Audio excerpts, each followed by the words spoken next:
રાજકોટમાં આંતરરાષ્ટ્રીય કાઇટ ફેસ્ટિવલનું ભવ્ય આયોજન કરવામાં આવ્યું છે। આ મહોત્સવમાં રાજકોટના સાંસદ પરસોત્તમ રૂપાલાએ હાજરી આપી અને પતંગ ઉત્સવની ઉજવણીમાં ભાગ લીધો। રાજકોટમાં આંતરરાષ્ટ્રીય કાઇટ ફેસ્ટિવલનું ભવ્ય આયોજન કરવામાં આવ્યું।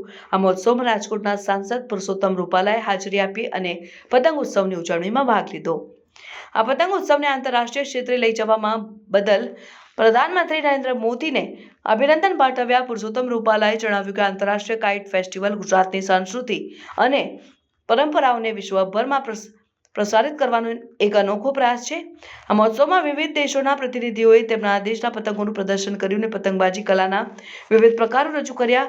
પતંગ રસિકોએ આ મહોત્સવમાં ભાગ લઈને પતંગબાજીનો આનંદ માણ્યો અને વિવિધ દેશોના પતંગોનું સૌંદર્ય નિહાળ્યું અને મહોત્સવમાં વિવિધ સાંસ્કૃતિક કાર્યક્રમો અને પ્રદર્શનોએ પણ લોકોનું મનોરંજન કર્યું।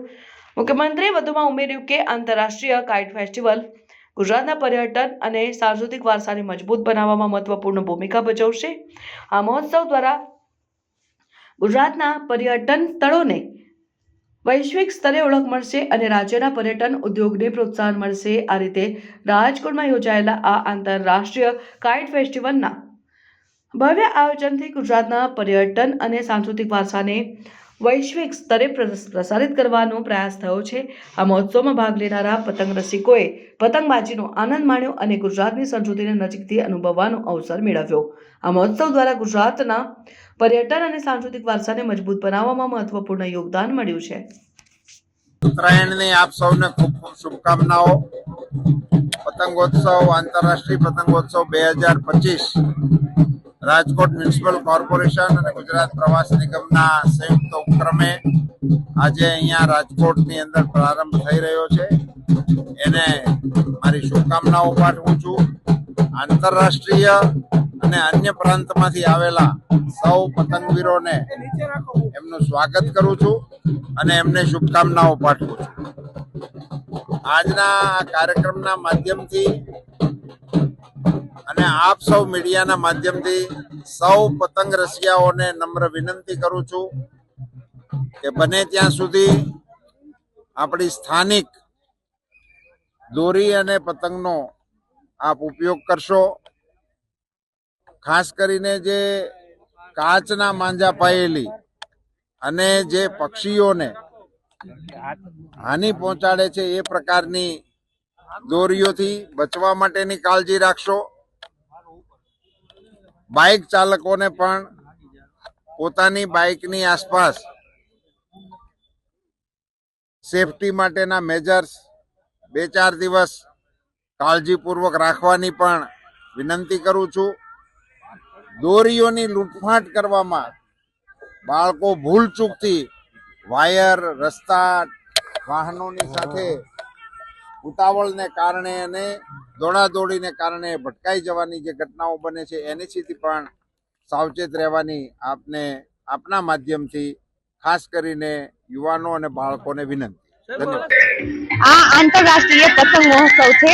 આ પતંગ મહોત્સવમાં ભાગ લેવા માટે વિદેશોથી માણસો આવ્યા છે, જુદા રાજ્યોમાંથી આવ્યા છે અને મન ભરીને આ પતંગ ઉત્સવનો માહોલ માણી રહ્યા છે।